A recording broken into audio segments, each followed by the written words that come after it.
깨보실 하나님 아버지의 말씀은 사무엘하 18장입니다.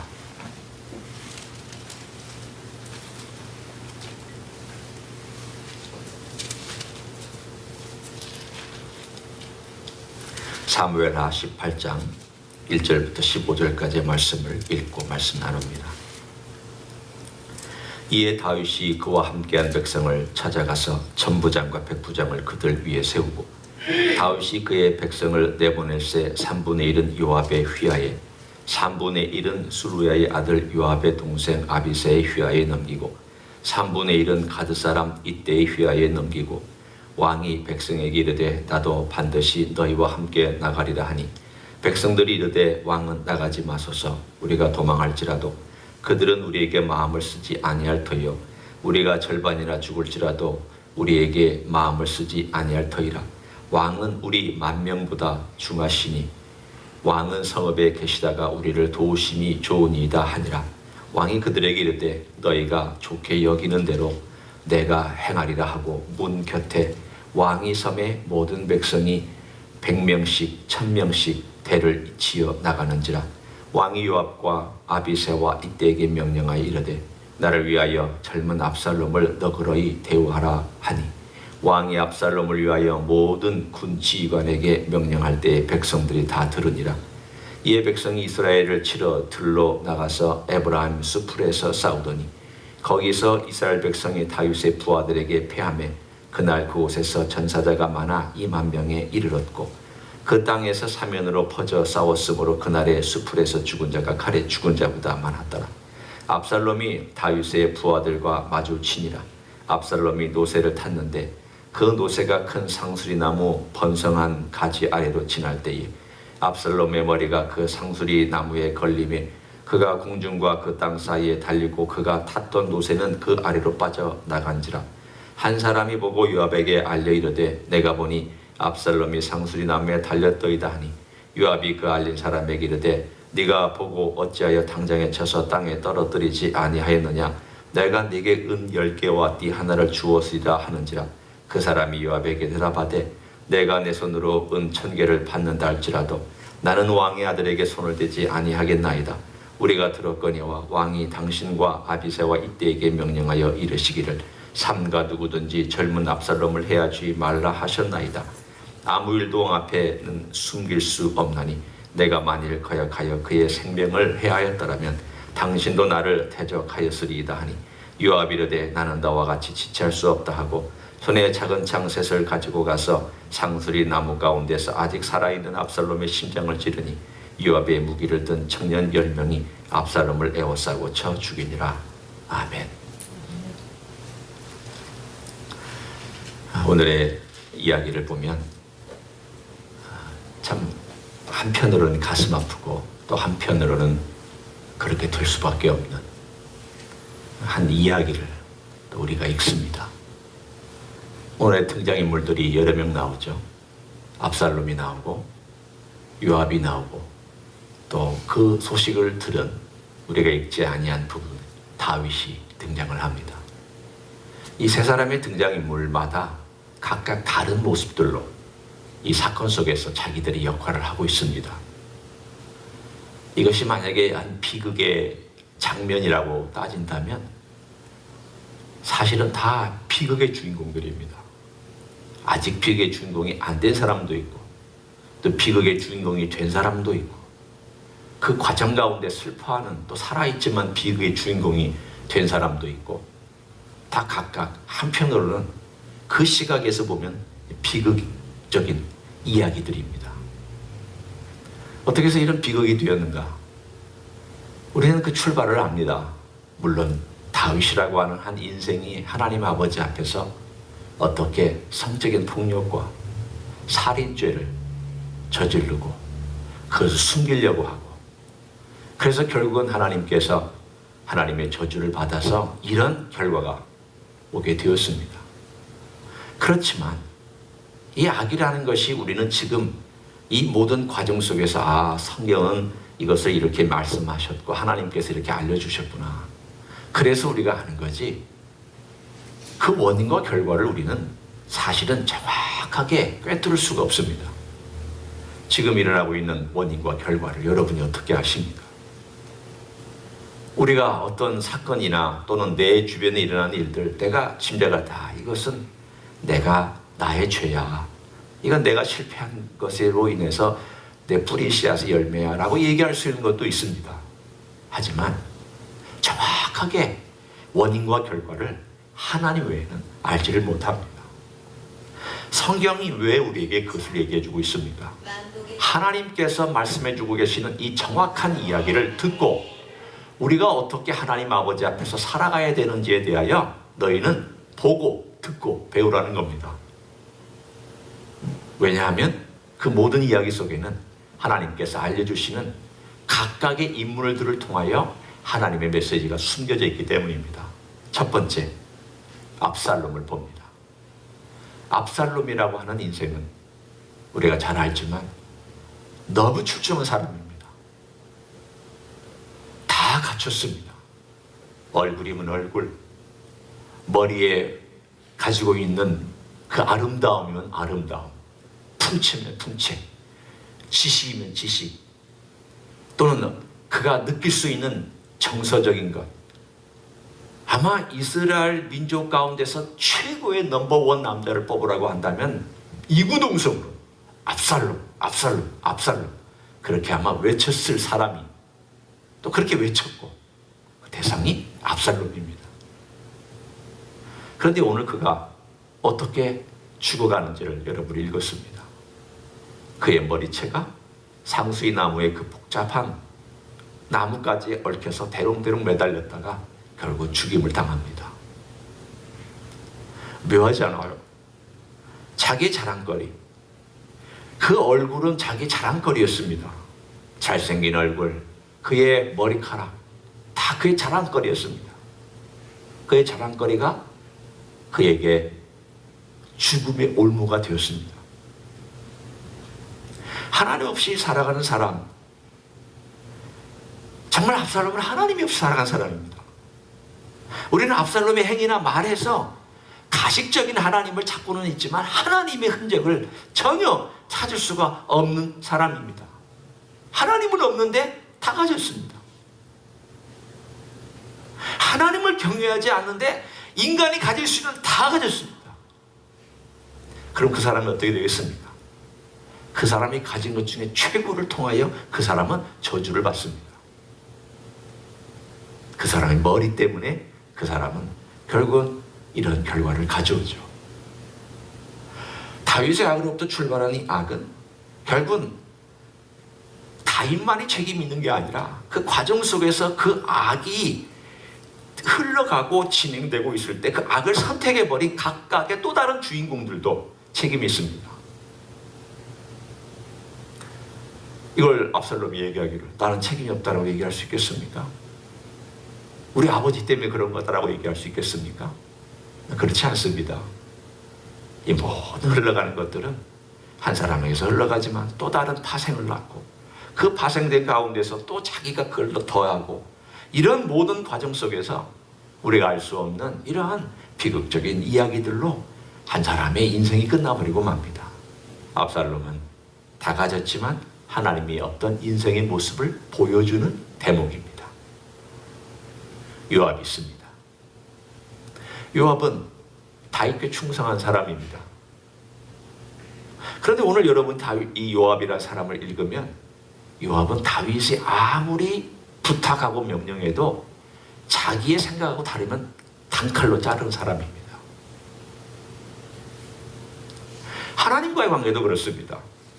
하나님과의 관계도 하나님은 일반적으로 따릅니다. 일반적으로 따르지만 자기 이익과 자기의 지위와 자기의 경제와 자기의 뭐든지 간에 자기의 혜택과 관련된 거라면, 그것이 손해가 되는 거라면 하나님 단칼로 자를 수 있습니다. 요압은 그런 면에서 무섭고 잔인한 사람입니다. 의지가 강한 사람입니다. 자기 생각이 투철한 사람입니다. 압살롬도 자기 생각이 투철했죠. 그러나 요압은 또 다른 면에서 자기 생각이 투철한 사람입니다.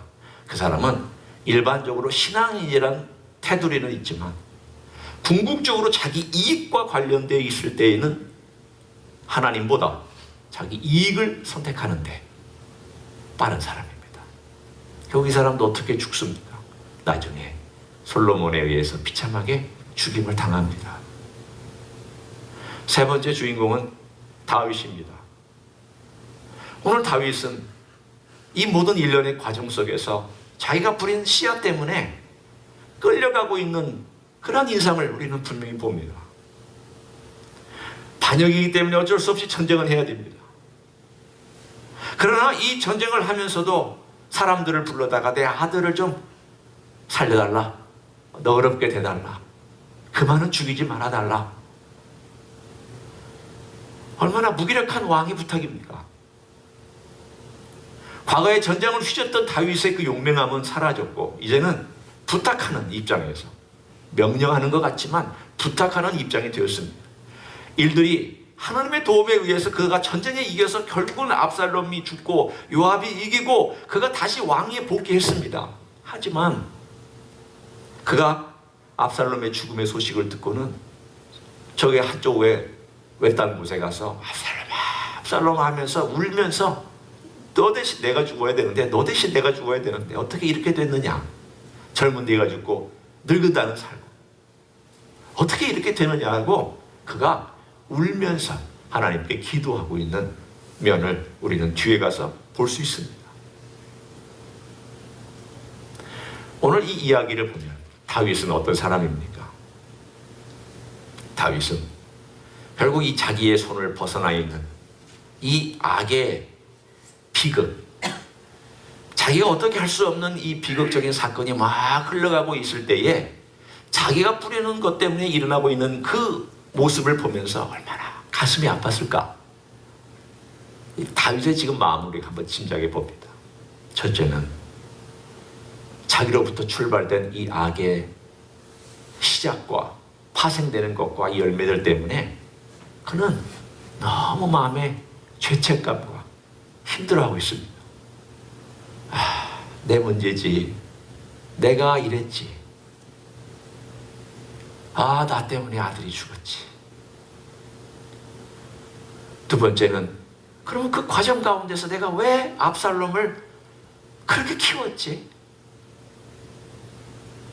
다르게도 할 수 있었을 텐데, 왜 다른 선택을 할 수도 있었는데 왜 나는 그런 선택을 하지 못하고 이런 결과를 가져오도록 내가 그때 왜 손을 쓰지를 못했지? 나누지 않았어요. 용서해 줄 때 진짜로 용서해 줬더라면, 다 용서해 줬더라면 얼마나 많은 생각을 했겠습니까? 그 몇 년의 기간 동안에 하나님이 나에게 혹시 기회를 주셨을 텐데 나는 그것을 기회로 삼지 못하고 오히려 압살롬과의 관계가 더 벌어지게 만드는 그런 비극이 되지 않았는가 생각하지 않았겠어요? 세 번째는 압살롬을 생각할 때 너무 불쌍하죠.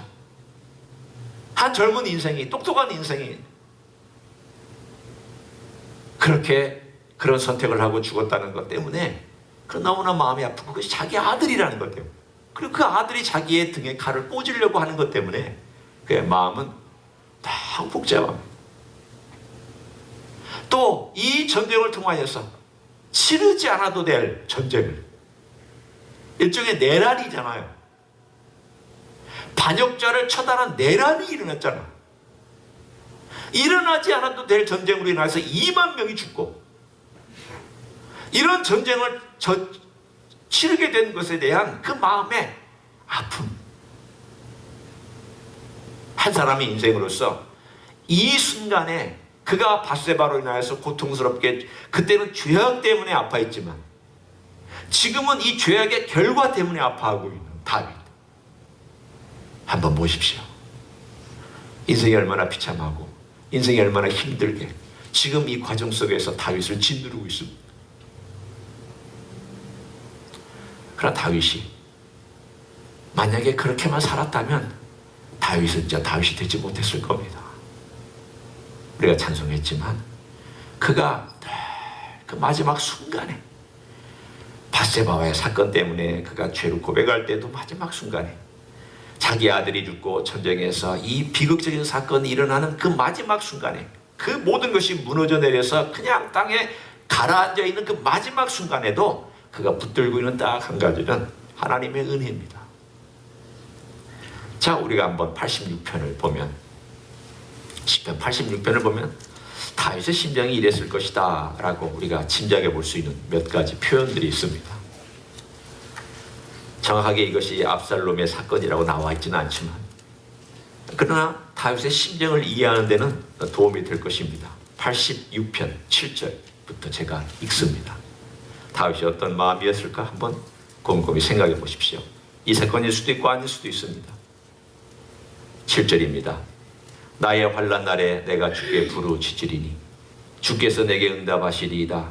주여, 신들 중에 주와 같은 자 없사오며 주의 행하심과 같은 일도 없나이다. 주여, 주께서 지으신 모든 민족이 와서 주의 앞에 경배하며 주의 이름의 영광을 돌리리이다. 무릇 주는 위대하사 기이한 일들을 행하시오니 주만이 하나님이시니이다. 여호와여, 주의 도를 내게 가르치소서. 내가 주의 진리를 행하오리니 일심으로 주의 이름을 경외하게 하소서. 주 나의 하나님이여, 내가 전심으로 주를 찬송하고 영원토록 주의 이름의 영광을 돌리리오리니 이는 내게 행하신 주의 인자하심이 크사 내 영혼을 깊은 수월에서 건지셨음이니이다. 오늘 그가 고통하는 길을 깊은 수월, 지옥 같은 상황 속에서 나를 건지셨다고 얘기합니다. 여러분이 언제 여러분의 삶이나 여러분의 마음을 지옥 같다고 얘기를 합니까? 이건 지옥이 따로 없어. 언제 그렇게 얘기합니까?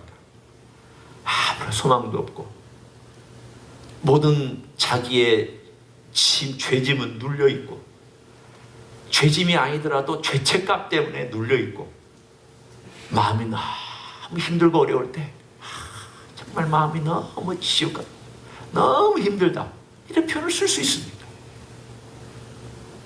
하나님께 기도합니다. 그가 하나님께 기도하고 나서 지금 하고 있는 내용이 바로 이 내용입니다. 하나님, 제 영혼을 깊은 수월에서 건지셨습니다. 죽음과 같은 수월에서 건지셨습니다. 그런데 그것을 내게 향하신 주의 인자하심이 크사라고, 그가 기억하고 있는 것은 하나님의 인자하심 때문에 자기가 이렇게 되었다라는 것을 또다시 고백합니다. 그 마지막 수렁에서 그가 고백하고 있는 것은 살려달라는 것이고, 그것이 자기의 삶 가운데서 어떤 것이든, 감정적인 지옥이든 현실적인 지옥이든 혹은 그의 모든 어떤 상황의 지옥이든 혹은 자기의 죄 때문에 지은 어떤 지옥 같은 비극적인 사건이든, 그는 마지막 순간에 하나님 아버지 앞에 기도하는 것은 딱 한 가지입니다. 주님, 은혜를 베풀어 주시옵소서. 불쌍히 여겨 주시옵소서. 전 지혜로 지금 이 상황을 헤쳐나갈 수가 없습니다. 제 능력 바뀝니다. 나 어떻게 할 길이 없습니다. 저는 이 일이 어떻게 튈지도 모릅니다. 다윗이 이렇게 심한 저주가 자기에게 다가오리라고 생각이나 했겠습니까? 짐작하지 못했죠. 자기 아들이 자기를 배반하고 죽이려고 했다, 거기까지 생각했겠어요? 칼이 너희 집을 떠나지 아니하리라 그랬으면 무슨 전쟁이나 혹은 무슨 어려운 일이나 이런 정도로 생각했겠죠.